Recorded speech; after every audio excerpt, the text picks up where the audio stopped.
माणिक्यमौलिस्फुरत्तारानायकशेखरां स्मितमुखीमापीनवक्षोरुहां पाणिभ्यां मलिपूर्णरत्नचषकं रक्तोत्पलं बिभ्रतीं सौम्यां रत्नघटस्थरक्तचरणां ध्यायेत् परामम्बिकाम्।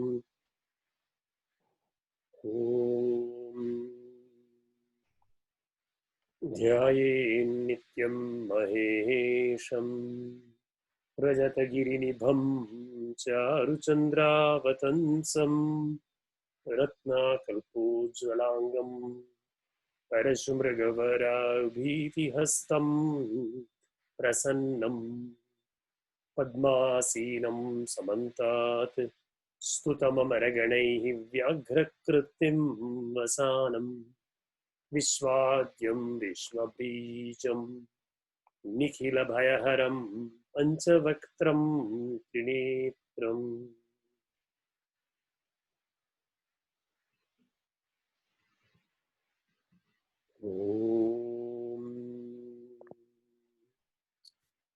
नारायणं नमस्कृत्य नरं चैव नरोत्तमं देवीं सरस्वतीं व्यासं ततो जयमुदीरयेत्।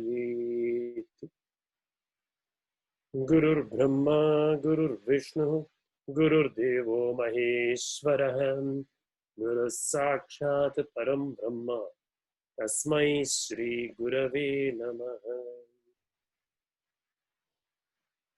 श्रुतिस्मृतिपुराणानाम् आलयं करुणालयं नमामि भगवत्पादं शङ्करं लोकशङ्करम्।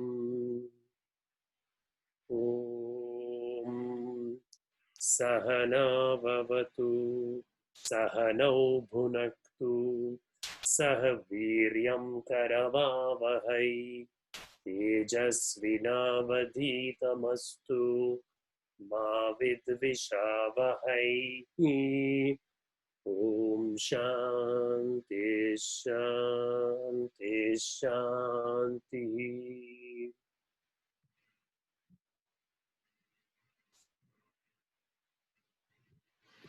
सर्वोपनिषदो गावो दोग्धा गोपालनन्दनः पार्थो वत्ससुधीर्भोक्ता दुग्धं गीतामृतं महत्।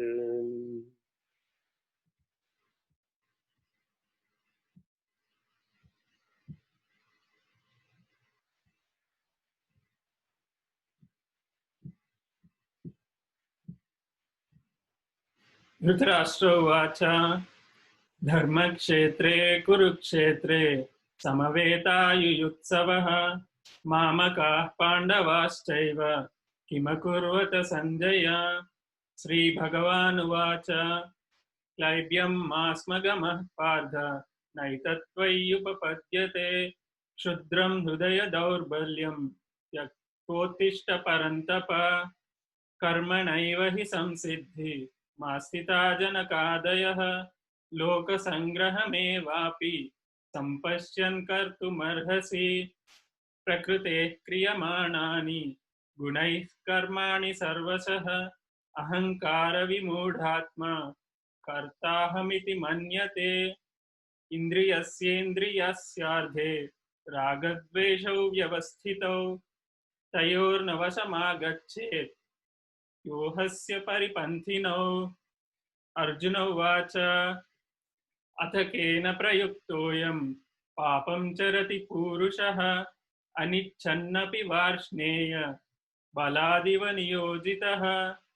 श्रीभगवानुवाच काम एष क्रोध एष रजोगुणसमुद्भवः महाशनो महापाप्मा विध्येनमिह वैरिणम् धूमेनाव्रियते वह्निः यथादर्शो मलेन च यथोल्बेनावृतो गर्भः तथा तेनेदमावृतम् तस्मात् त्वमिन्द्रियाण्यादौ नियम्य भरतर्षभ पाप्मानं प्रजहिह्येनं ज्ञानविज्ञाननाशनम् इन्द्रियाणि पराण्याहुः इन्द्रियेभ्यः परं मनः मनसस्तु परा बुद्धि यो बुद्धे परतस्तु सः एवं बुद्धेः परं बुद्ध्वा संस्तभ्यात्मनात्मना Indriyani paranyahu इन्द्रियाणि पराण्याहुः is इन्द्रिये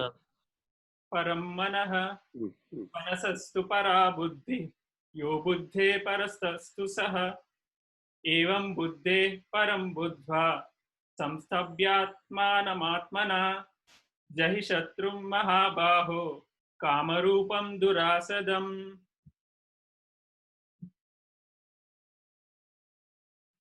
Great. Thank you, Rakesh. That was very nice. Actually, it brought me to an idea which I first wanted to share with Pranav, but then I thought, why not we all discuss it right now? Which is perhaps there may be some value to everyone reading one verse in sequence, and then that way there is a little more involvement and active learning. What do you think? It is voluntary, so anyone who feels comfortable to read the Sanskrit verse, I encourage you to do that, and we can go in rotation. Yes. And then there is the direct translation also. That way, each person can read the verse and the translation, and then I will then give some clarification as needed. How does that sound? Yes, Professor. Voluntary. Nobody will be put on the spot, but we can, go in. Translation means it's as mentioned in the Gita Bhashya, Professor. Oh yes, so I don't know if everybody has it, right? I has it. I can type and like frame it, Professor, if needed. Oh yeah, that's that's actually a good question. So right now, who all have at least the Sanskrit shlokam? Does everyone have the Sanskrit shlokam in front of you? The Devanagari, or it doesn't have to be in Devanagari, or the Romanized. So you can read the verse. How many people cannot read the verse? Who are interested in reading the verse? I'm interested. Shalabh has, you have it? Yeah, I have the shloks, not the Excellent. commentary. Very good. And commentary also. No, I don't have the commentary. Okay.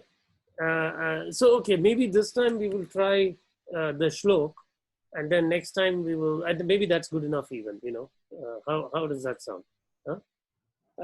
How do we go in order, Rakesh? Do you have the... I mean, whoever is volunteering, I can approach them and like divide them accordingly, Professor. Yeah, I will just, today we can go in a round. So I see your name is first, then I have Archit, Shalabh, Ameya, Pavan, Shiva, Durgesh ji, Mahesh ji.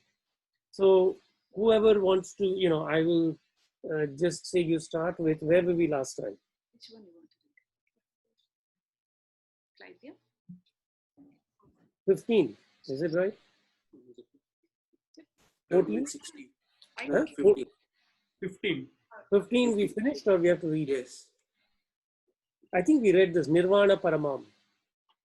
The word is familiar to me. Mat Samstham Adhigachari. We read 15, I think. Correct? So anyway, I'll give a brief summary. Coming from verse 10, I think, right? Starts the instruction of yoga. As I mentioned, this is very compact, condensed definition of both Hatha Yoga and Raja Yoga, which you can find more extensive descriptions in Hatha Yoga Pradipika Swatmarama and the Yoga Sutra of Patanjali. So we were at 15. Now he is giving the fruit of yoga. Atha idanim yoga phalam uchyate. What does 15 say? So all this, applying the practice 10 through 14, what is the result? Yunjan nevam sadatmanam yogi niyata manasah shantim nirvana paramam Matsamstham adhigacchati. So, thus applying himself unintermittently, which means constantly, sada, atmanam, yunjaneva, yoking in this way. This yogi, niyata manasaha, with a disciplined mind, shantim nirvana paramam, wins peace and the emancipation, liberation. Nirvana paramam, ultimate. Mat samstham adhigacchati, which is abundance in me also, which is the state of Bhagavan Sri Krishna. He reaches that. So, now the next one. So, whoever wants to go first, Rakesh, if you want to go first, this 16.0. Idanim yoginaha aharadi niyamaha uchyate. Now the regulation of the yogi's diet, etc. So please. Natyashanta natyashnatastu yogesti nachaikantam manasnatah nachati swapnashilasya jagrato naiva charjuna. Thank you. Yeah, it's not easy to read these verses cold if you've not seen them before, because the sandhi is sometimes long, right? But still, it's a good practice. So very good. So, what is the first one saying? Pardon me? Should I read the translation as well? That's okay, because everyone doesn't have the translation. Okay. So let's keep with the verse, and again, as I said, it's voluntary. If you don't want to take some time and get familiar and then come, it's also fine. But at least nice. So where does this come? Na ati ashnataha tu. That's the breakup of the first word. Na ati, not extreme. Ashnataha, eating, verily, too, and yogaha asti. So, nacha ekantam anashnataha, nor the one who is always not eating. Na cha, nor and ati swapnashilaha, the one who is very given to sleeping. Jagrataha, na, or the one who is always awake. Eva Arjuna, cha Arjuna. So he's saying, what is the nature of this yogi's diet and sleep? So it is not for the one who is eating too much. Na ati ashnataha tu yogaha asti. Na asti, not there. For the one who eats too much. Na cha ekantam anashnata, not for one who eats not at all. Right? Na cha ati swapnashilasya, nor the one who habitually sleeps too much or who keeps always awake. Na eva jagrato. This is a very important point to recognize. Often people are misled by thinking that some extreme torture of the body is needed. Actually, later Bhagavan will say, when you torture the body, you actually torture me inside it. Right? So this is a folly. Right?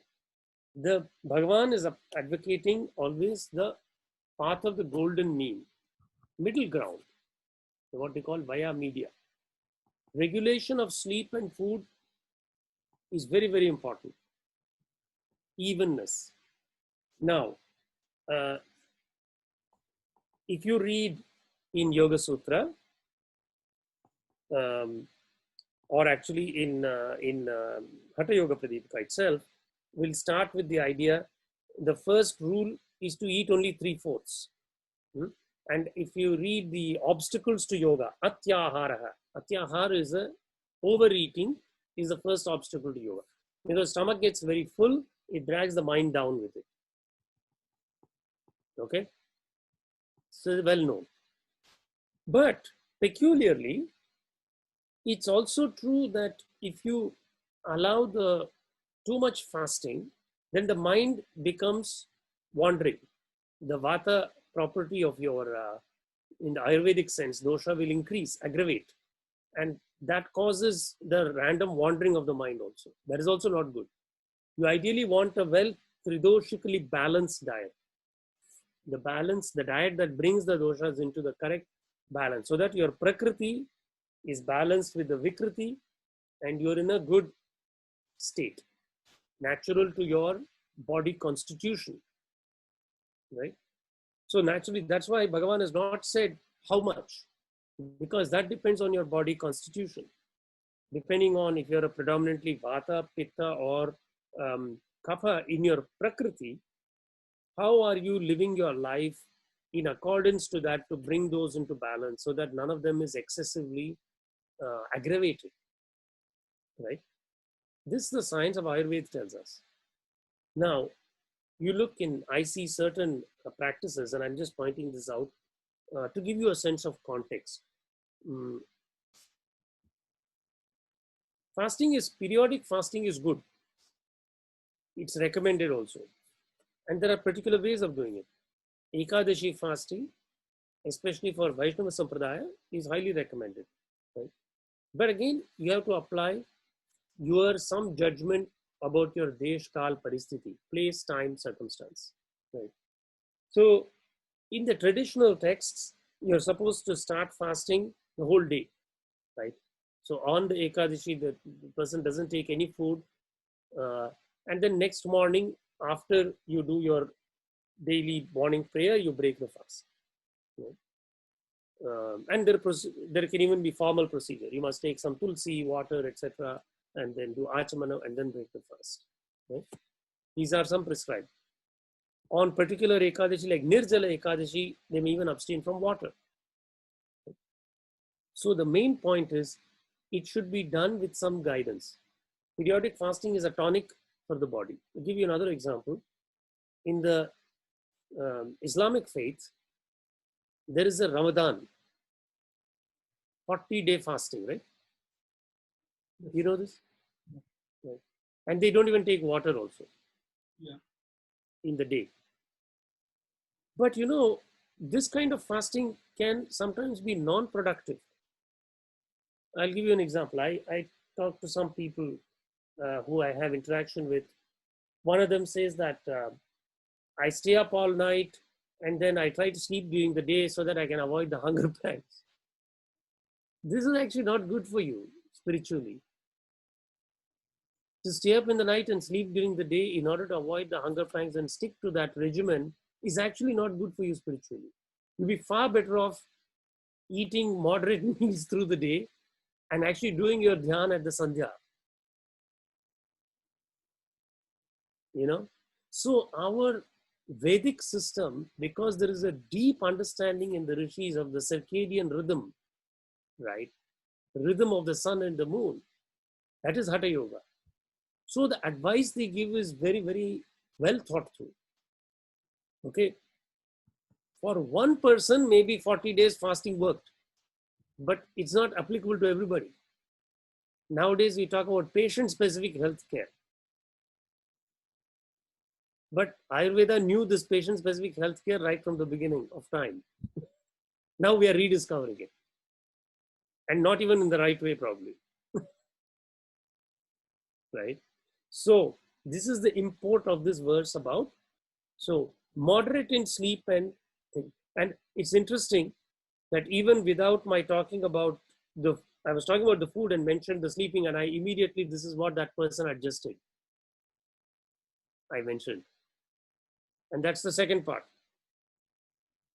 which is Bhagavan says, don't do this. Don't do this oversleeping and undersleeping, right? You first do a small experiment with yourself and you see how many hours of sleep you need in the day, in the night, to function in the day per 24-hour cycle. And you follow that, right? It's also another thing you'll recognize. What is the great benefit that we call Bharatavarsha Punya Bhumi? You see, in India, the sunrise and sunset times don't change very much through the year. So always around 6 a.m., 6:30 a.m. is sunrise, 6:30 is evening is sunset. See, this provides for the sadhak and the yogi a very stable way of through the year, through the entire year.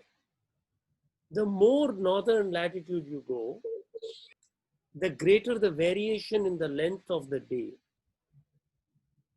This creates some problem actually for the body. Because when you have very long days, 5:45 a.m., 5:40 is sunrise, Sunset is 8:45 maybe, correct? So the daytime is actually much longer than 12 hours. It's almost 15 hours, right? Nighttime, consequently, is shorter, right? So the Sandhya times itself gets stretched out. The Bharatvarsh Punya, that there is a great regularity. So from a sadhana point, to be in that kind of latitude. Anyway, so what is the quick summary here?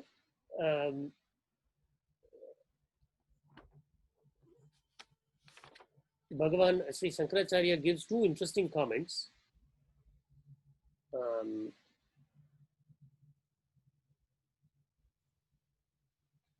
From the Shatapatha Brahmana, Yadu va atmasammitam annam tad avati, tanna hinasti, yad bhuyo hinasti, tat kaniyo annam na tad avati. The food in sufficient measure protects and does not hurt. What exceeds it hurts. What is less protects not. So, yadu ha va atmasammitam annam tad avati, that protects. Tanna hinasti, that does not hurt. Yad bhuyo hinasti, that which is too much hurts. Tan kaniyo, what is less, that does not protect. So what is that? Anna atma sammitam. Iti shrutehe. So you see the great power of Bhagavan Sri Shankaracharya is that he's in the invocatory verse, we say Shruti Smriti Purananam Alayam, meaning that he is the repository of the Shruti and the Smriti and the Puran. In one human being, that kind of encyclopedic knowledge and recall of the appropriate verses has not been seen to date. That is why reading his commentary is important, because he is able to recall and recapitulate those key verses in the Shruti and Smriti which are so applicable. You know, nowadays I've encountered from time to time some Americans or people who are not of Indian birth or who are not familiar with the native Vedic system ask me, what kind of a good translation of Bhagavad Gita would you recommend? And naturally, you know, for them, this is not going to be appealing, right? But there are appealing translations, but those translations don't have the depth and accuracy also. Even those translators, they make a translation, they can, through their misunderstanding of the Sanskrit, they distort the words and they distort the meaning coming out. So if you read the direct English translation, I was reading the other day one translation, I will, if I get a chance when we come to that verse, I will mention it. It completely changed the meaning of the verse in English, right? So where we are very blessed is the ability to read. Now, of course, not everybody is going to like this. If you go and, I would not recommend this to any American. They will not be able to make sense of it. It is too forbidding. There is too great a jump to cross and accept all so much. But you're lucky that at least we have, you see. The other thing, I never had the foolish desire to write a translation of the Bhagavad Gita. When Guru's Gita itself is here, when the Guru's translation is here, right? Why do you have to write? So many people, I mean, even now, every day people are writing translations of the Gita. And it really shocks me because certainly you should write something to fill a need, if there is a contemporary, whatever. But nevertheless, I feel it's important to reference the authoritative translation first, right? So, because there is some value there in that tradition. And this is my feeling. So when you read authoritative, if you want to know, if you want to ask me, what is a good translation? That first good translation always has in the first invocation of Guru, the Shraddha, right? Many contemporary translations, I don't even see invocation of a Guru. Okay? To me, that doesn't make sense. Because without the Guru principle acting in some way, it is not that easy to immediately see these truths. Whatever truths we see are by the grace of Guru. If that is not known, then, it's very challenging. Anyway, when I read that other translation, I was very happily to tell you that we are so lucky that we are able to read this directly. Now, what more does Bhagavan Sri Shankaracharya say? He gives another extract, which I will read. Uktam hi, and ardham savyanjananasya, vyanjana annasya, ardham vyanjana annasya, tritiyam udakasya cha, vayoho sancharanartham tu chaturtham avasheshayet. So, half one should fill with food. The third part, that is the third quarter, should be with water. Vayoho, for air to move, there should be the last quarter. This is how one should eat. So, the translation says, Vide. You know what this word Vide means?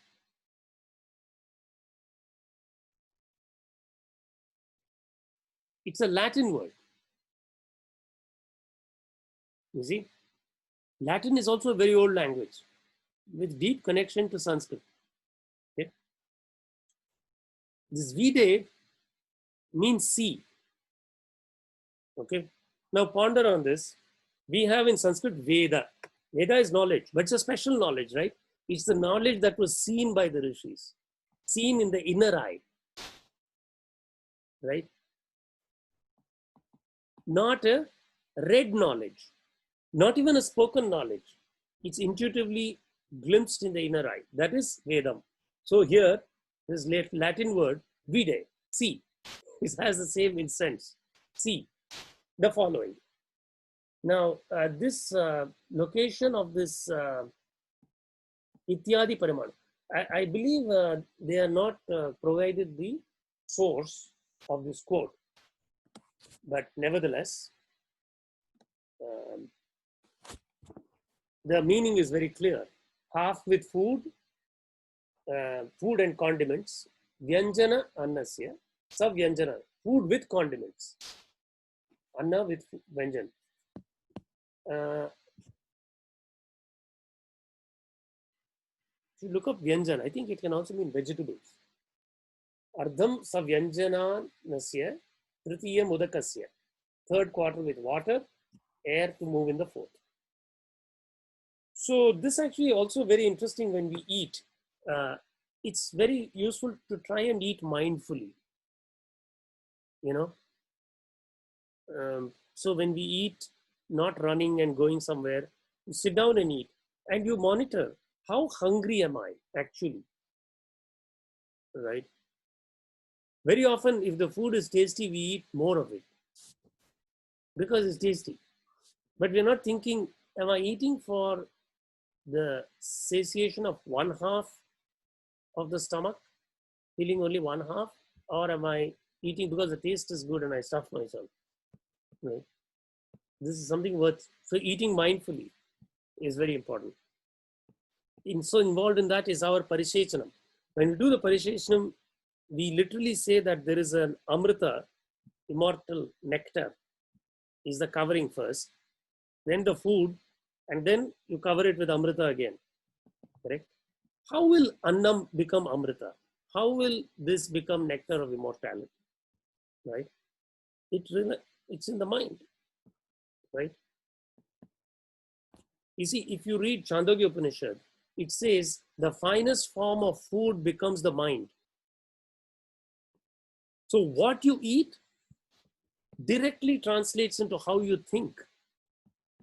Right? That is why eating meat, particularly meat of those very sensitive sattvic animals who have emotions, right? This is going to create very krura impulses within our mind, right? So for a yogi, For the one who is wanting to attain the highest truth, who wants to cultivate sattva, those are not recommended. Within our varnashrama dharma, for one who is going for a kshatriya activity, this may be appropriate at the right time, so that to build that a different mindset to go and fight a war, right? Because in a war, violence is unavoidable, even of the unjust and the wicked. It is violence still, right? So how to cultivate the mental attitude? If you're eating only banana and orange, then your mind will quail. You cannot at that point go and cut even the wicked or unjust person, right? But if your goal is in this situation to have the highest truth, then naturally there also Bhagavan will say, be in sattvastha, be established in sattva. To cultivate that sattvic mental attitude, the food must be sattvic. Right? So because, as the Upanishad says, finest part of food becomes the mind, the quantity of it and its quality will determine the mind. Then when the mind practices meditation, it will access the nectar. So that is how food becomes nectar. That's what we mean when we do the parisheshana. Amrita, amritopastaramasi, amrita vidhanamasi, when we say, that is amritam. Another parallel is when we offer the tarpanam, oblation, to the pitras called manas, right? There is an offering, and the way that offering goes is,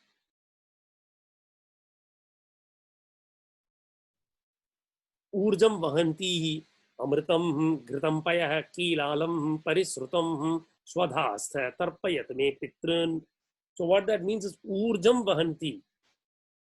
This ऊर्जम is energy or vigor, is carried by vahanti, carried by what?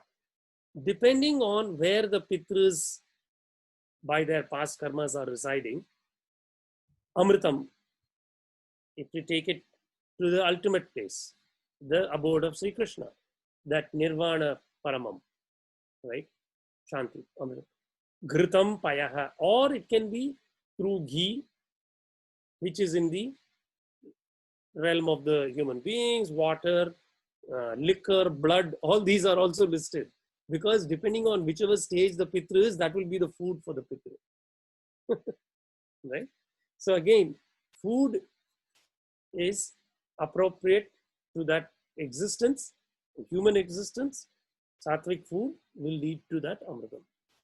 Okay, so long digression, but let's go on to the next one. Who would like to take next one? I have after Rakesh, Archit, Shiva, Ameya, Durgeshi. I can go. Archit? Huh? I can go. Please. Sure. I'll try. युक्ताहार विहारस्य युक्तचेष्टस्य कर्मसु युक्तस्वप्नावबोधस्य योगो भवति दुःखः. Beautiful. Yukta ahara viharasya, properly yoked in eating and play. Aharam and viharam. Yukta cheshtasya karmasu, and applies himself to works. Yukta bodhasya, in the matters of sleeping and keeping awake. Yoga, this yoga, bhavati, it removes, destroys all pains. So, what is taken in is food, plays, movement, walk. To him who has these two in proper measure, to him whose application to works is in due measure, whose sleep and wakefulness are of measured duration, accrues yoga that destroys all pains, all the pains of empirical life. This is the idea. And you know, this is where the beauty of the Bhagavad Gita. This is so practical, right? At some level, this is not high philosophy. Every day, don't you encounter this? Actually, every day we are like trying to balance a tightrope. Every day we are trying to make sure that we have the right sleep, we have the right food, we are able to work enough. Although today's society wants you always to work more, right? Unrelenting treadmill on which we hamsters have jumped onto. And so like a hamster, we keep running inside that treadmill, right? And the treadmill keeps going around. Right? Faster you run, the faster the treadmill goes. Okay. But nevertheless, some running is needed. But this is what Bhagavan is saying. The one who is able to measure that very beautifully. Eating, activity, sleep and work, sleep and wakefulness. This produces that yoga which removes all pain. Dukkha destroys all pains, destroys all sadness. Acha. Atha aduna kada yukto bhavati iti uchyate. Now arises the question, when does one become integrated? And now the answer comes. And next one, G, Shiva, you want to take a shot? Sure, I'll go. Please. Yada viniyatam chittam atmanyevavatiष्ठते निःस्पृहः सर्वकामेभ्यो yukta ityuchyate tada. Beautiful. You know, I'm really impressed with all of your pronunciation. Very happy also. Very delighted. So nice. It's very nice to hear each one say, and you're all doing very, very well. I'm very delighted. Acha. Yada viniyatam chittam. So yada chittam, when the mind, viniyatam, well controlled, right? Atmani, in the self, with a capital S, eva, only, avatishtati, when it abides solely in the self, nisprakaha, free of desire, sarvakamebhyo, free of cravings for objects of desires, yukta iti uchyate dada, one is said to be integrated in yoga. Right? So again, I told you, Gita frequently refers to the ideal. Okay? This is not an easy ideal, right? Yeah, I can honestly say it is not. Right? It's not an easy ideal, but slowly, right? So, how can not all at once? All the desires cannot be exhausted. Cravings for desires is not going to be eradicated all at once. But through the practice, when I said the glimpse once the glimpse of this self is had, one direct, even for instant, a vision of it, that has a very powerful tug on the human being. Then that every activity, slowly, it starts to dim into the mind this truth. Oh, you know, so overnight it will not vanish. There will be desires. There will be cravings also. That's okay. But as long as the faith is there like a rope holding, anchored, these will definitely start to diminish. That Bhagavan gave us the assurance already. Even if you're the most papi of all, the extreme papa tamaha, not even just papi, not even comparative papi, superlative papi, it's okay.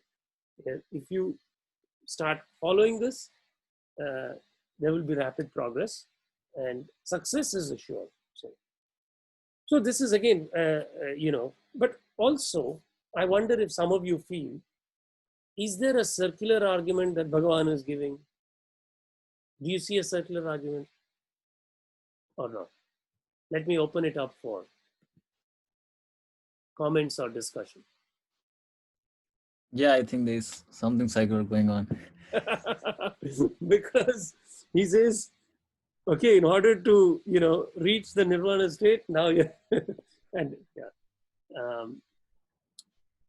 Nevertheless, yes. But these are Bhagavan's words, right? So there must be a state in which these are self-evident as truths.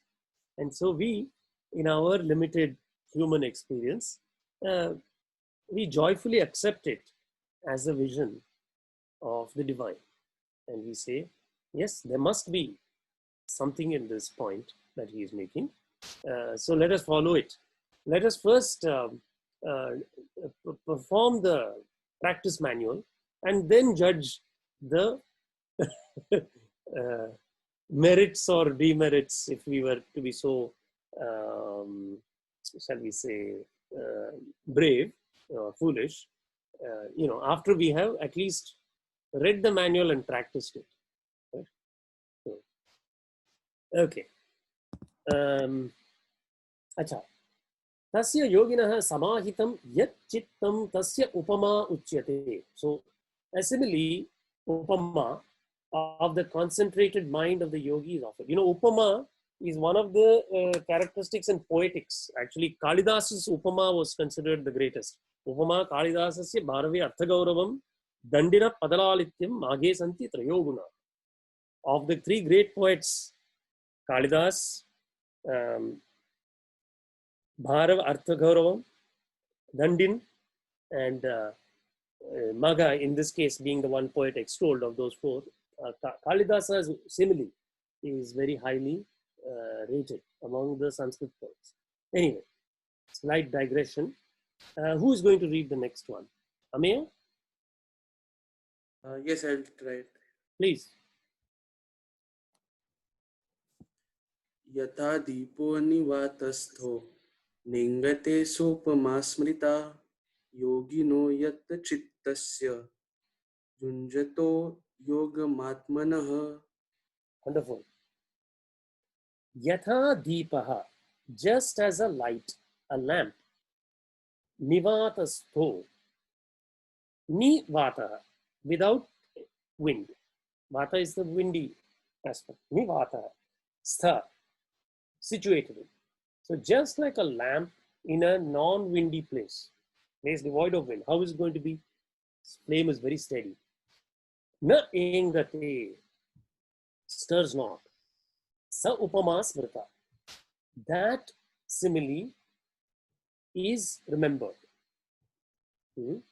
Yoginaha yata chittasya junjato yogam atmanaha.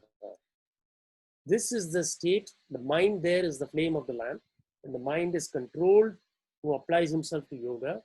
His mind is steadily resting in the self, just like that lamp's flame is not shaking, unmoving. Right? This is the state of our three great gurus. Bhagavan Sri Shankaracharya himself, Bhagavan Sri Ramakrishna, and Bhagavan Ramana Maharishi. This is their state. That is why they are the great gurus, right? Unmoving. They are in sahaja samadhi, right? So, therefore, reading their charitra, right, is very uplifting because we are reminded of this kind of a mind, not flickering, right, not moving, etc. There is another point in Yoga Sutra where, you see, in the Yoga Sutra of Patanjali, a question arises that there are 9 obstacles.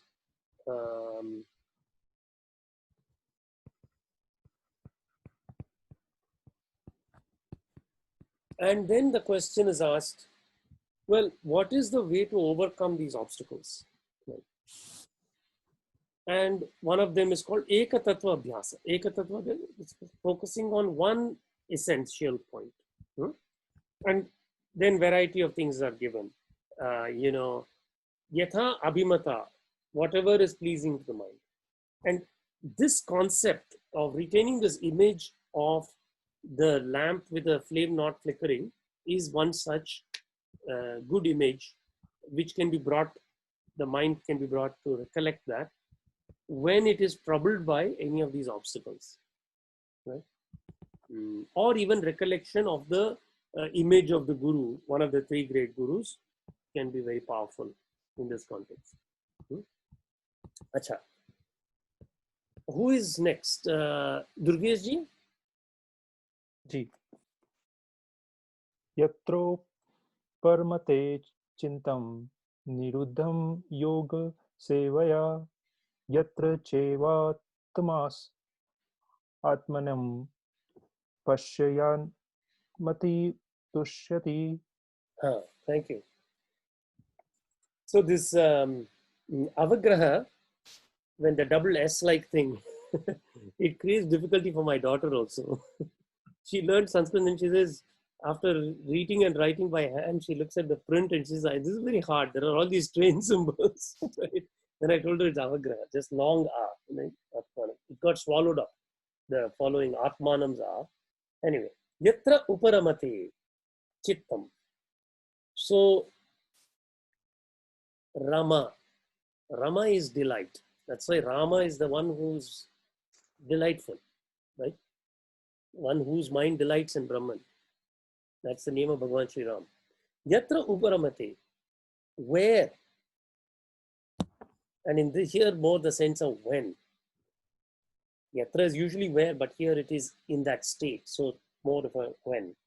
Uparamate Chittam, when the mind, Chittam, delights. Uparamate. And why does it delight? Because it is immersed in the self, in Brahman. Niruddham Yoga Sevaya. How does that happen? When it is, remember actually second verse of Yoga Sutra is Yogas Chitta Vritti Nirodha. Right? Yoga is bringing the fluctuations of the mind, those mental activities, those waves, those concepts to rest. Right? Therefore, Niruddham. Yoga Sevya. How? Through the seva of yoga, through the practice of yoga. Yatra cha eva atmana atmanam. And when seeing this true self, the Atman, by one's own self, meaning through the mind. When through the mind one sees that pure consciousness Brahman, Pashyan Atmani Tushyati. When that is seen within oneself and it delights. Right? So, thus the mind becomes one-pointed, very much like the light in a windless spot due to the power of yoga practice. Yet then when through the practice of yoga, the motionless mind withdraws from objects, rejoices in the self, beholding the self by one's inner sense. Yatra cha eva atmana atmanam pashyan atmani tushyati. Atmana, instrumentally, through the mind, atmanam, that consciousness. There it is Atma as the self with a capital S. Pashyan, having seen, Atmani, in oneself. Tushyati, is happy or delights. This is the point. Okay.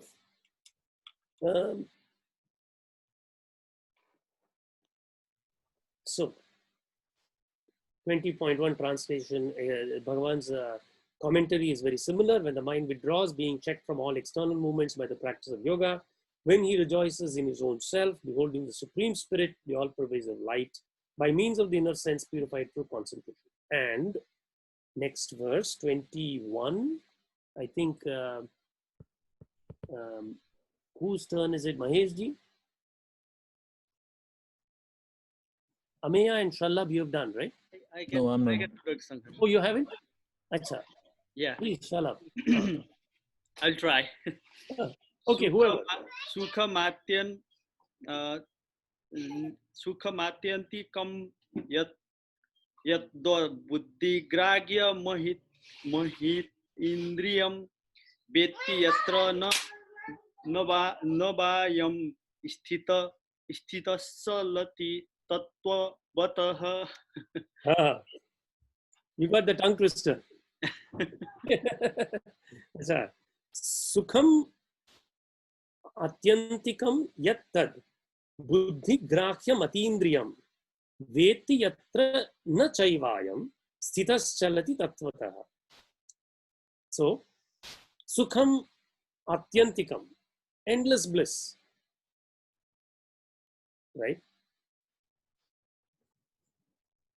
Sukham atyantikam yat tad, that which buddhi grahyam atindriyam, can be grasped only by the intellect beyond the senses. Veti, knows, when that is goes with it, when the yogi experiences. Veti, yatra, when, nacha eva ayam, sthitas chalati tattvata, and does not move away from that sense, right? From the truth. When the yogi experiences the endless bliss beyond the senses that may be grasped only by the intellect, becomes steadfast and does not move away from the truth. So now here one must recall the Panchakosha of the Taittiriya Upanishad. What are the Panchakoshas? Annamaya, Annamaya, Pranamaya, Pranamaya, Vijnanamaya, Manomaya, Manomaya, Vijnanamaya. Anandamaya, right? Now, this order is important, right? Because outermost is the body, physical. Then I said, this is the pranic body. There is a mental body. But none of these can be controlled unless one is situated in the Vijnanamaya, which is the status of the Buddhi, right?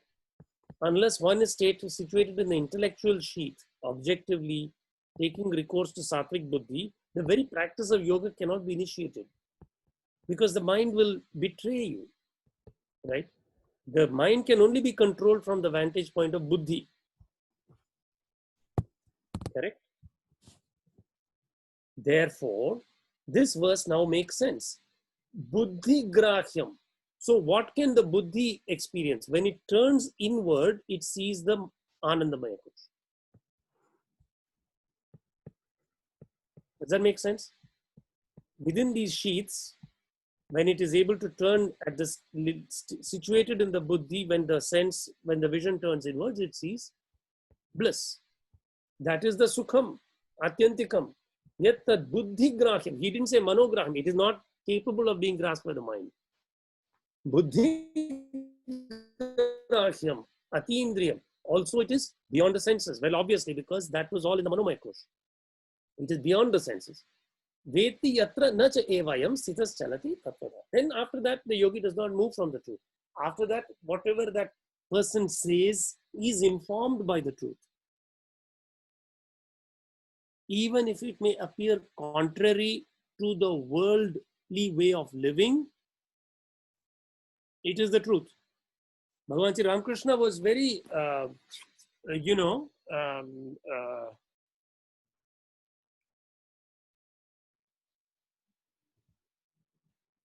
critical and expressed little hope that married householders could embark on this path.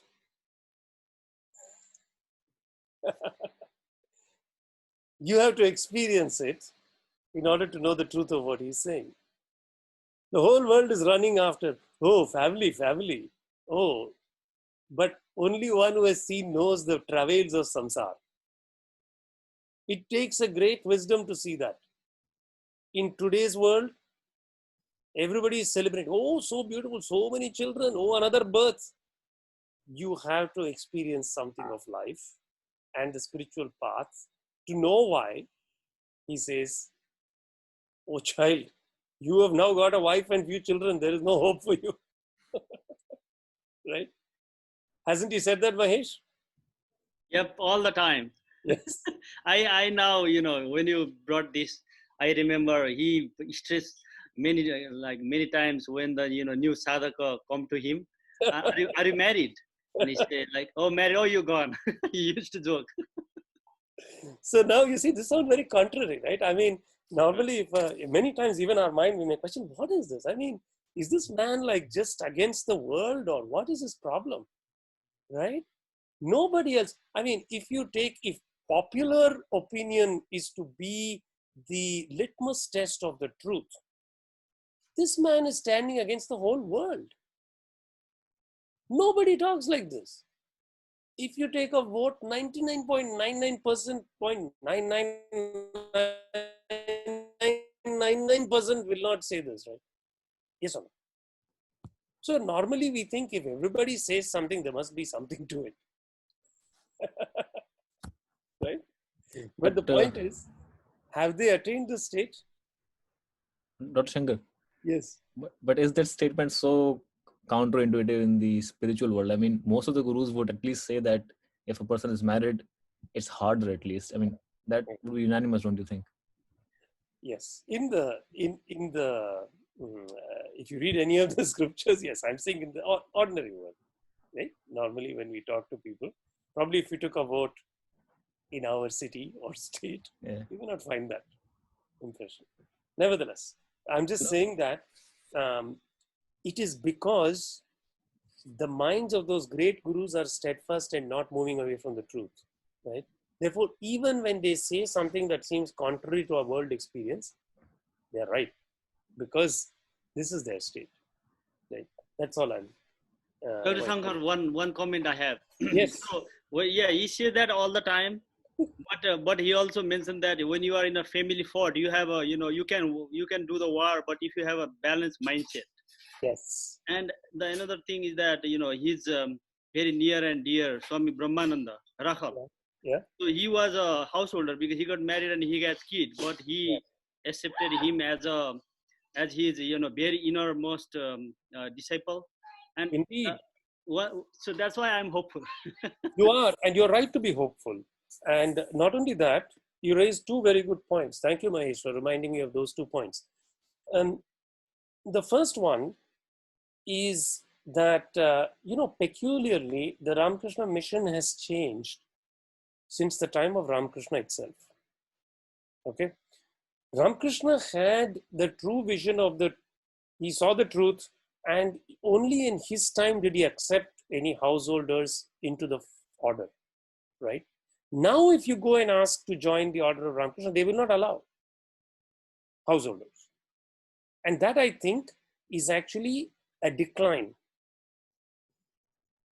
It's a decline. It shows that the current monks don't have the spiritual power to bring in a householder even and say that they're true. So I agree with you there. Okay. I totally agree with you. This point is also true, right? And it is true that, he had that power to take anybody and recognize the potential and open the truth up to them. Because at the same time, today, first narrative we read Janakadaya, right? The first verse. Mm-hmm. Janaka is also an example of Brahmagyani, while, king, married, with children, etc. So, no doubt, there is hope. But I'm also saying that it is because he has seen the challenges there, right? The other point you raised is also very good. There is a parable in which he says, the husband says, I'm very committed to the spiritual path and I want to leave right away. I'm going to, some faraway place, going to sit in a cave, meditate. And the wife says, well, then you'll have to still worry about your food. Right? You remember that one? Right. And so Yeah, I do. why are you such a dunce? Running away there is not going to get away your mind away from the things that are troubling it. You can definitely pursue your sadhana here, and you can have your meals regularly and still, mita ahara with control and still practice. So undoubtedly, both are true.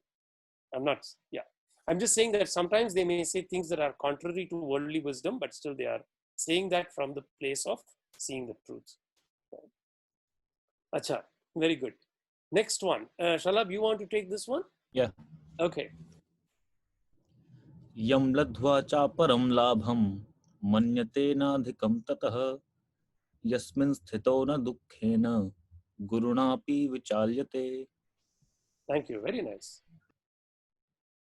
Very spasht.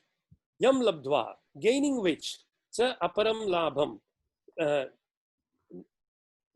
and other gain is not seen as greater.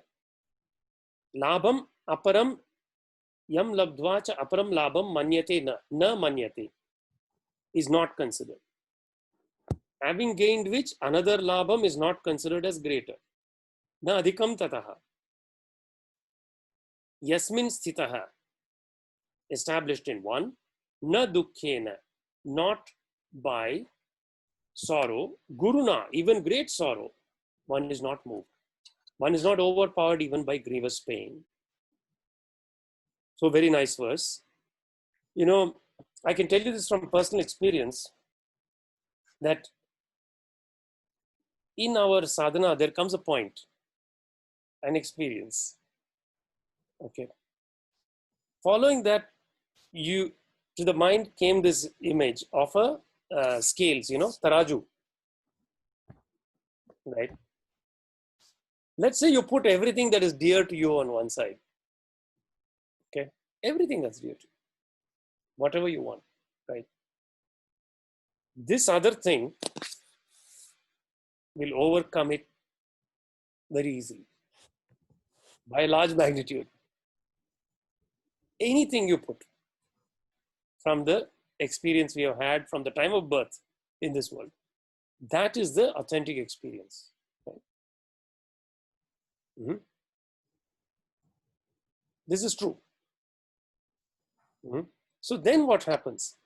Then it gives that person, that mind, a certain indestructibility, because whatever that mind is, the other things that are attached in the world, whether they are withdrawn or kept, the mind is not moved, right? So this is true.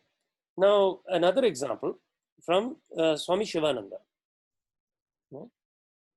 So Swami Shivananda, of course, a great yogi, and written so beautifully and extensively for all sadhaks. Truly a remarkable life. Right? So at one point, he was brought the news of his mother's passing away, leaving the body. And the devotee and all the people around, that only for an instant did they see the mind flicker like that. And then he was back to his normal equanimity. Yeah. Okay. I can tell you that I've seen other experience also. Once when I was young, our neighbor, it was the days where it's difficult for you, maybe generation to imagine. We had telephone which was connected by a cord. Okay. And not everybody had a telephone. It was only there in some houses. So our house, because my father's employment, he had a telephone because of work. Nobody had personal telephone in those days. Work telephone was meant to be used only for work calls or some emergency. So for some reason, they had given, next door neighbor had given our number, and he received intimation of his mother's passing on the phone. I'm not kidding you.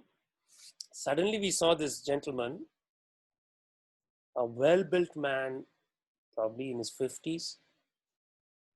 The phone dropped from his hand and he just fell like a tree. You know, very, very nice person, very beautiful, very sattvic person, right? What happened was, at that point, the pranas are just yanked by that news, because the human being is so close to the parents. You see, literally this Ida and Pingala that run in us are connected to our parents.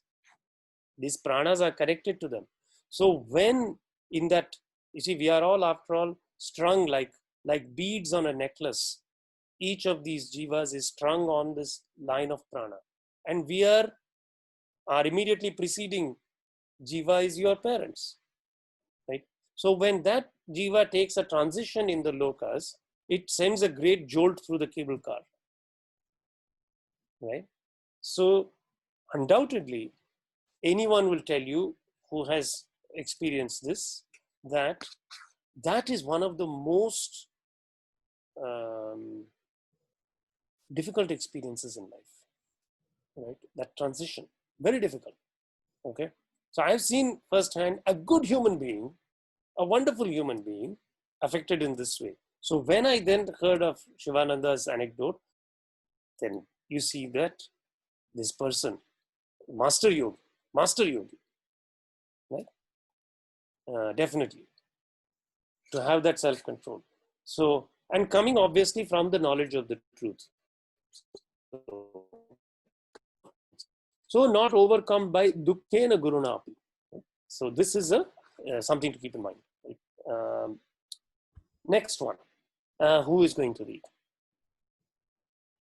Pavanji? I know you have three. You can all read one after the other if you feel inclined. We'll start with Supraja this week, probably. Okay, all right. Tam vidya dukkha samyoga viyogam yoga sangitam na nischayena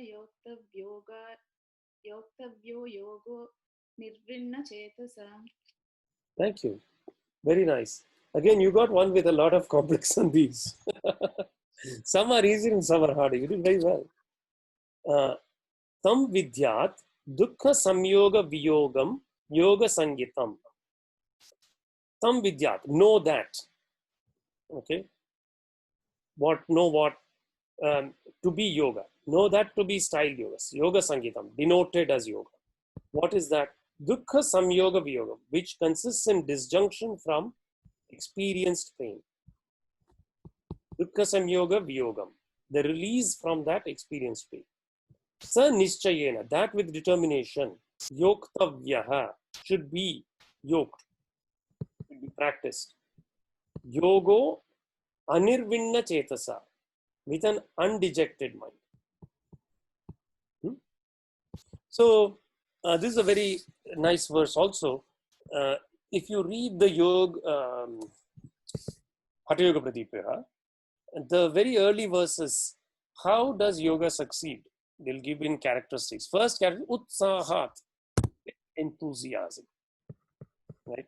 Yoga should be practiced with enthusiasm. So that is what he says, anirvinna chetasa, with an undejected mind.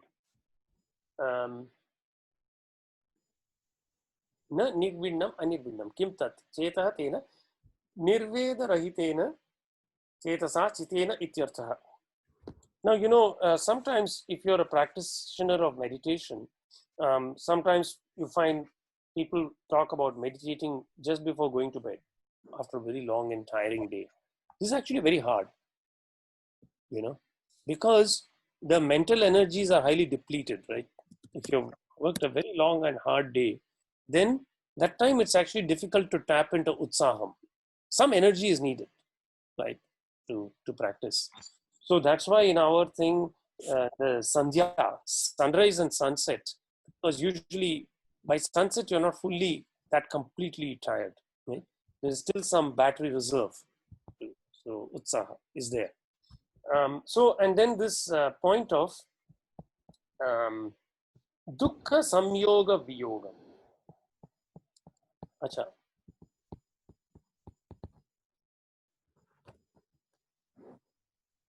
Any thoughts on that?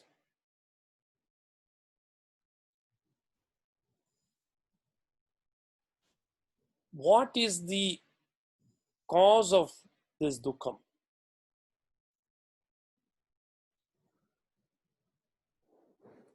Unfulfilled desires. Huh? Unfulfilled desires. Acha, sorry, who is that? Me, Shiva. Shiva. Shiva, right. Yes, that's definitely, yes, one way to think of it.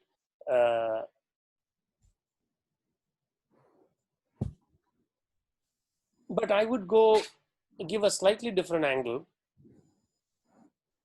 Isn't it attachment? Yes. If there's no attachment, there's no pain. Right. Right? So identifying with body and mind, which are not real, right? Mm-hmm. That is leading to Yes.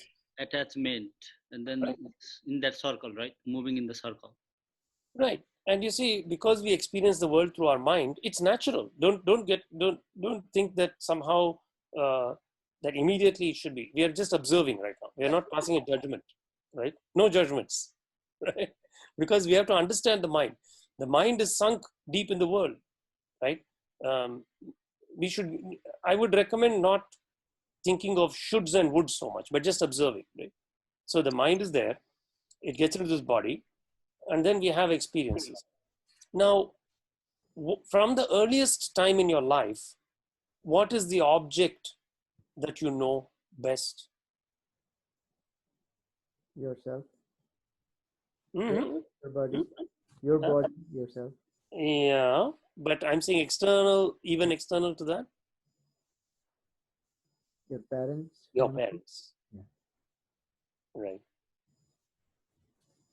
First object you learned, right? I mean, hopefully we all had the grace of that. One must probably be truly sad if one did not experience the parents. Mother first, then father, right? But both from a very young age. So if you think in your whole life, the two um, people whom you have known longest are them. Actually, everybody else is relatively recent, right? Okay. So now we also notice that the more we apply our mind to something, it becomes attached to that. It's the nature of the mind, right? It's like a sticky ball. If you move the sticky ball through the world, it picks up stuff. Things stick to it, right? And the more it moves in a certain thing, it gets more stuck to it. This is natural. This is the nature of the mind. There's no judgment. It's not good or bad. It's the way it is, right? So if we apply your mind a lot to Gita, it will get stuck to Gita also in some time, right? If you apply your mind to something else, it will get stuck to that in some time.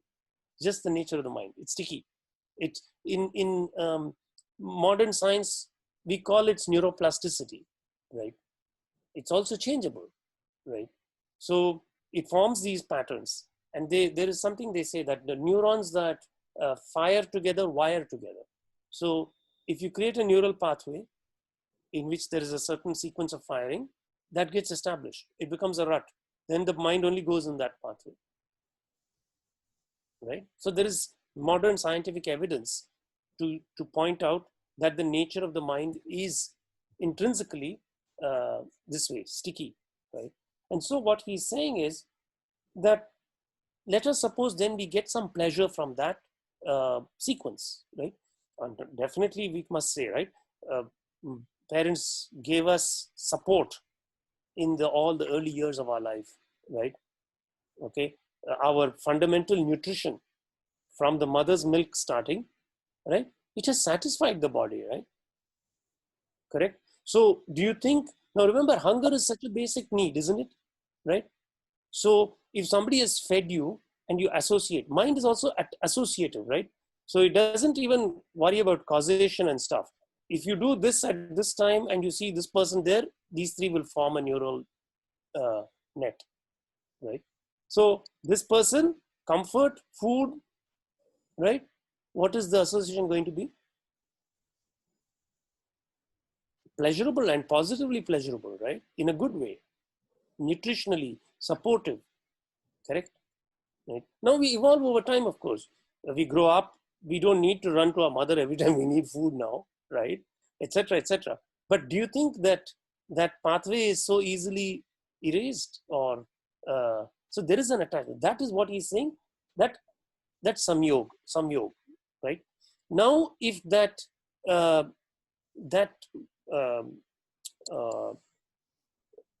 continued existence of that image in this plane is removed, it is going to cause a lot of upset, right? Yeah. So I don't know, have you ever worn these bandages? So you get sticky bandages, right? If the bandage is very, very sticky and you have to tear it off, right? This causes pain, doesn't it? Yeah. Right? Yeah. So this is natural, right? So I think this is a true kind of meditative exercise we're doing right now in the waking state, which is we are trying to understand how does the mind work, right? So the mind first saw this person, it saw a lot of good things coming, it satisfied a lot of the body's desires, food, comfort, sleep, everything. And so it developed a deeply positive attachment usually to this. Of course, in time it can change as the ego develops. But in general, that's a very deep memory. It lies very deep in the subconscious. We may say, I'm not attached to my mother. I don't care. We may even say that, but we may not know how subconsciously deeply we are truly attached, right? Yeah, because these things have happened before even our conscious memory formed properly, right? Do we remember what happened before your age 5? No. Typically we don't. Age 4, maybe. That's a stretch. So it's only in meditation that we can understand the root cause of these impressions, right? So in deep meditation, we are able to examine, so this is how these deep connections formed, and therefore there are these connections. So the first thing as a meditator to accept as a human being, we will have attachments. This is a given. It's the nature of the mind. Okay. So one doesn't have to run away from it. But if through the attachment to holy works like this, our frame of experience or perception is opened up, right? And we are able to reconcile that indeed there is this wonderful greater consciousness which is in us, and its imperfection we call it Bhagavan, Sri Krishna. He also inhabits things we are attached to. He's in there also. And we actually love these things because we love him in some way. You know, in one of the Upanishads, Yajnavalkya tells his wife, Maitreyi, the wife is also loved for the sake of the self with a capital S only. Right? Don't we love ourselves? Of course we love ourselves. Is it natural? It's natural to love yourself. Right? So similarly, when we, that capital S self being in heaven, it's natural that we love these. Particularly if that particular manifestation of the self is nicely supportive to you when you're young. Right? So at least we begin to understand the nature of attachment. And then Bhagavan says, that ability to have the disjunction, viyogam, from the perceived pain. So when we understand how the mind works, we say, okay, so I'm feeling this pain because of this particular attachment, right? And yet that attachment, that pain is not permanent. In time it passes away, right? In all people. There is a period of mourning, etc., etc. So that helps us understand that the yogi is actually able to just see that in an instant. Or in the case of the Sahaja Samadhi gurus, there is not even a deviation from that knowledge of the true self. Acha, so it's already 6:48. We are probably a good place to stop. I should keep in mind who, Rakesh, can you make sure we get everybody a chance to, who would like to recite the verses next time? Yeah, sure. I think we got through almost everyone. Achha. So any questions or comments before I say Shanti Mantra? Dr. Shankar, quick Yes, question about the Panchakosha. Yes. So when we talk about that, and so when the buddhi opens up, right? So probably is that referring to the prana Shakti Chalana starting, and at which stage we start experiencing? Is this like after the Annamaya, Manamaya, and then Vijnanamaya, right? How that correlates? I'm just curious.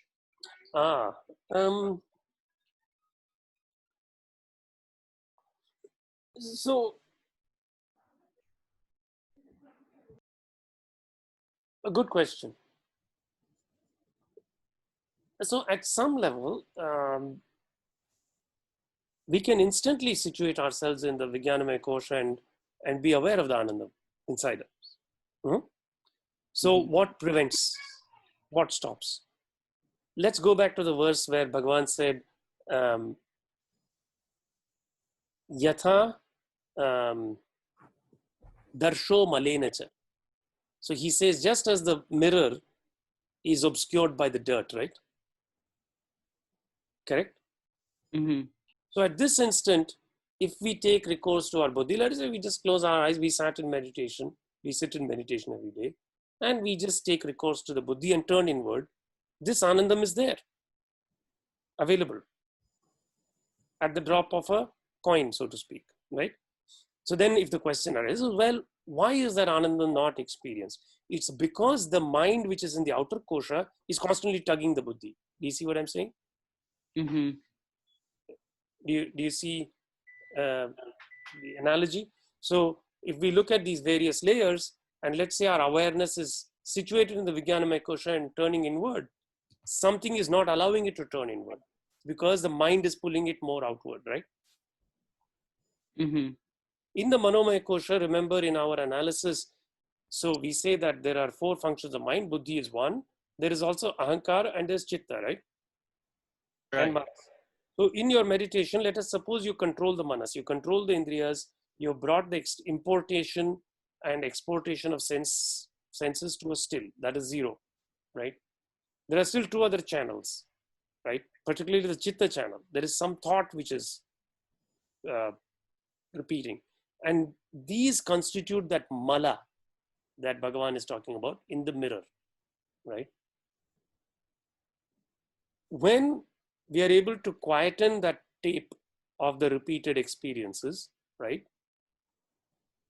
And that ahankar, the binding, spine binding, which is holding all these experiences, when that is able to be let go completely, at that instant, only awareness or consciousness remains.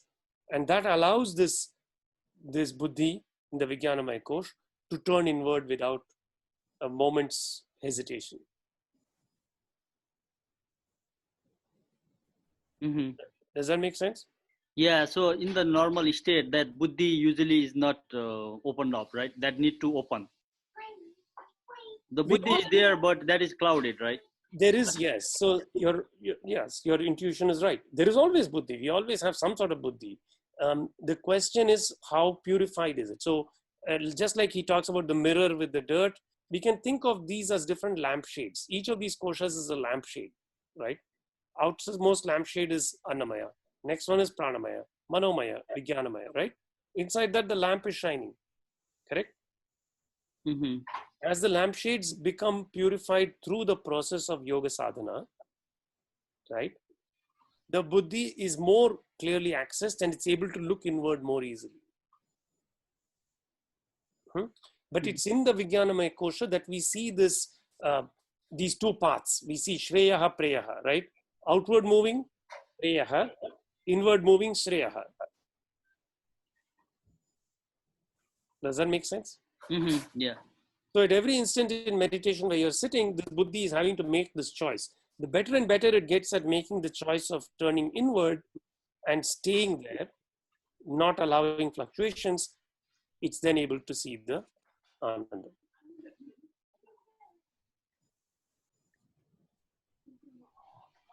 Sure. And in that process, if all the other lampshades gets cleansed. So Shakti Chalana is nothing but a clarification of the Pranamaya Kosh, right? Mm-hmm. It's just the Pranamaya Kosh become more transparent. It becomes more clear, right? So when you do Nadi Shodhana Pranayam, what you're doing is you are cleaning that lampshade, right? Mm-hmm. So in every daily practice, we are trying to address each of these lampshades, if you know what I mean, right? Every day we purify the food, we try to, purify the material sheath, pranic sheath, mind sheath, and sitting in the buddhi sheath, purifying that also. At the instant that these are clear enough, the bliss is experienced, right? Mm-hmm. To some extent, another way to look at it is, when in different jivas, if you look at these various sheaths, it's not that the entire sheath will become fully clean always. You know what I'm saying? What is needed is to see the light through at least one point, correct? If you have a lamp inside a very dark bottle, if you can scrape off one piece of that darkness and you see the light, that's enough, right? Right. And then the process of purification takes over on its own, right? Mm-hmm. And therefore, to give a sequential prescription of exactly what pieces need to be cleaned is probably not universal.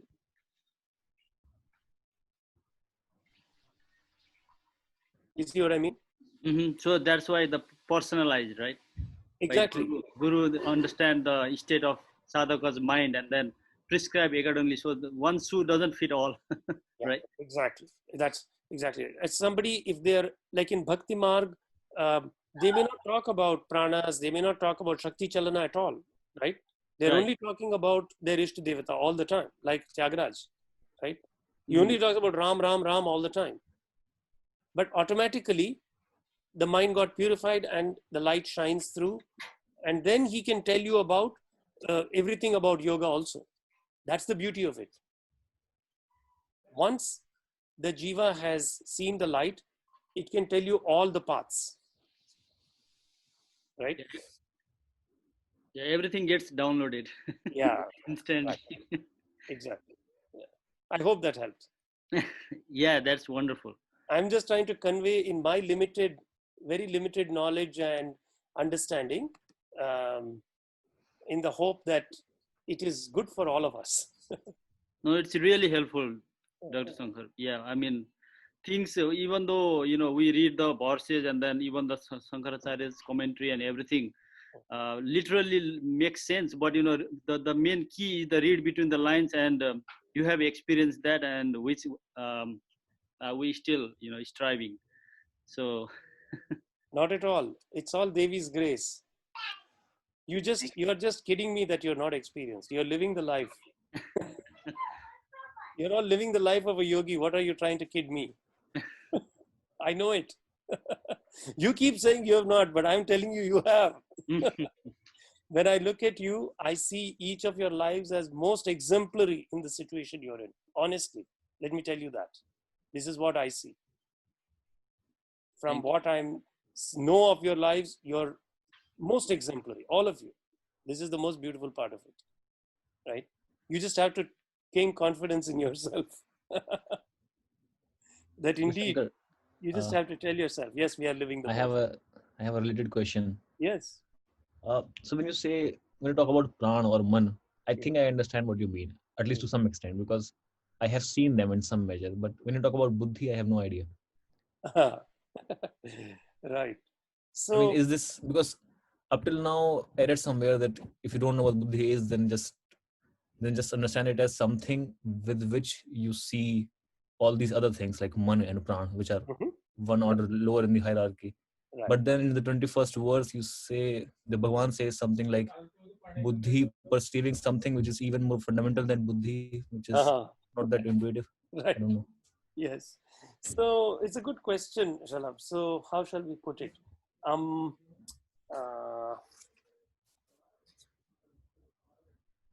Right. See, this ultimate state is such a complete dissolution of any sense of I, right? To the point where, suppose I go to the top of a mountain and I stand on the mountain and I say, I'm standing at this part of the mountain and I can see everywhere around. Correct? Right? Yeah. But at some level, I cannot see the exact physical coordinates at which the center of my body is located, right? Mm-hmm. Do you kind of see what I'm saying? I cannot see outside and inside at the same time. Yes. Right? So that is the stature of this, the state of this buddhi, right? The buddhi is a vantage point from which you're able to see all the other stuff outside, correct? Mm-hmm. And therefore, it's very difficult till that itself is transcended to say what it is, right? In some sense, it's only going deeper than that kosha, that buddhi. So your doubt and your question is very appropriate, and it also speaks of the intelligence with which you are considering these points, right? But that's what I can say. It is to say that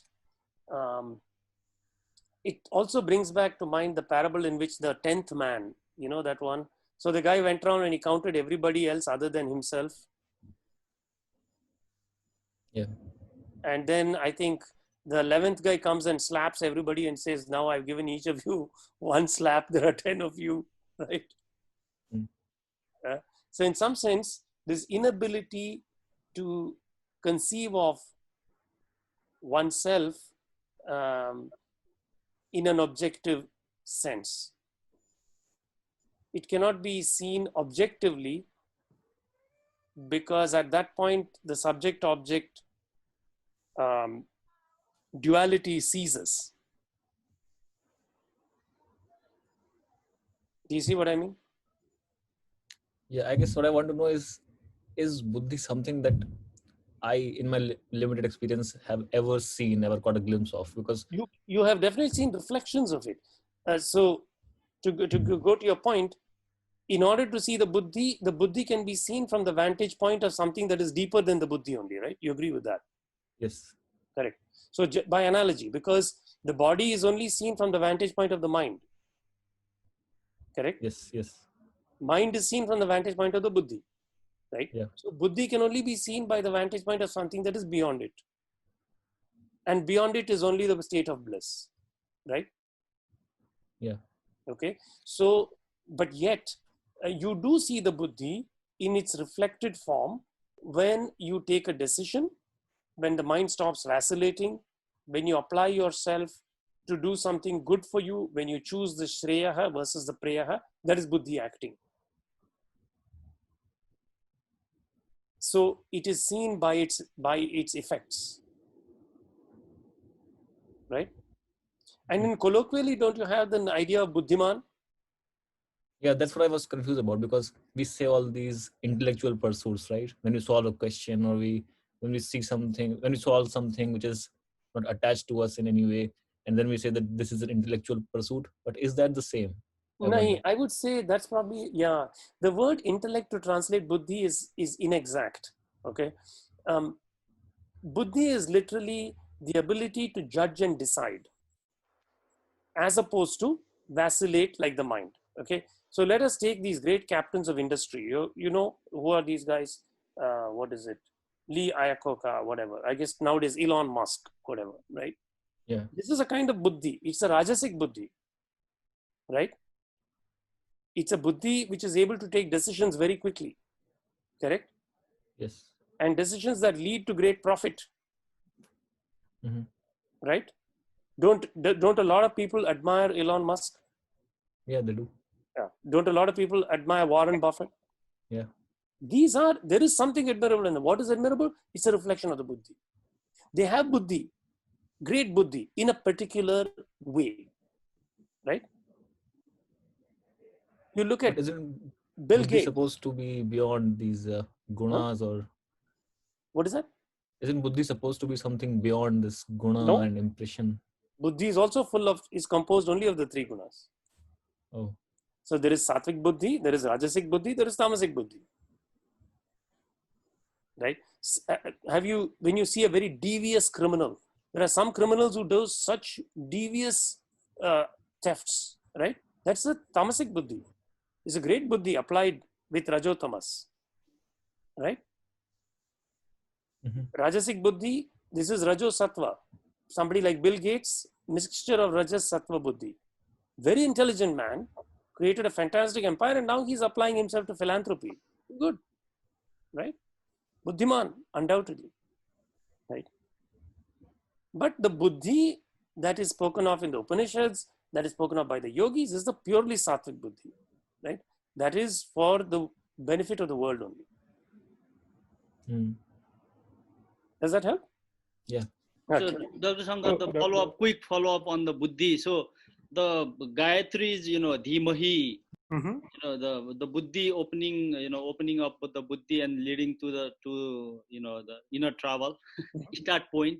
Is that the same buddhi? Is that sattvic buddhi referring to? Yes. To open up? Absolutely. Yes. For the Savita to illuminate the sattvic buddhi. Yes. Dr. Shankar, we can see buddhi through Guru's eye, right? Indeed. Not himself, but like we can always refer Gurus and get all this evolution of buddhis, that how far we are and what else we are missing on.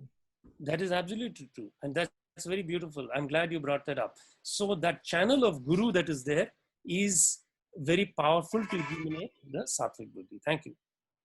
Indeed. Indeed.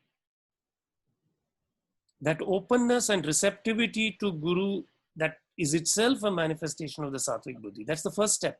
If that is not there, then one cannot access all the things that we are talking about. Very correct. Very nice comment. Thank you.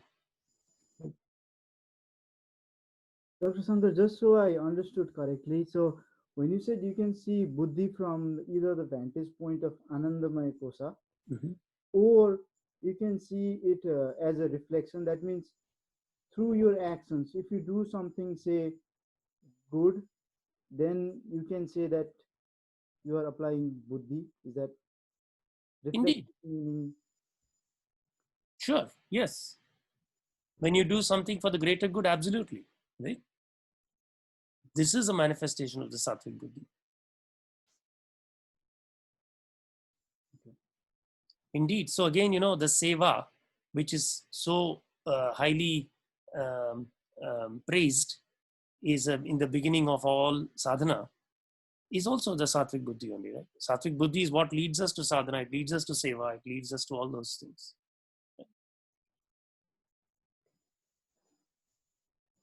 Acha. So I'll say Shanti Mantra, and we hope to meet again in a week. Om Tachamyora Vrinimahe Gatum Yajnaya Gatum Yajnapataye Daivihi Swastirastunaham Swastirmanushetiham Urdhvam Jigatu Bheshajam Shanno Astu Dvipade Sham Chatushpade Om Shanti Shanti Shanti.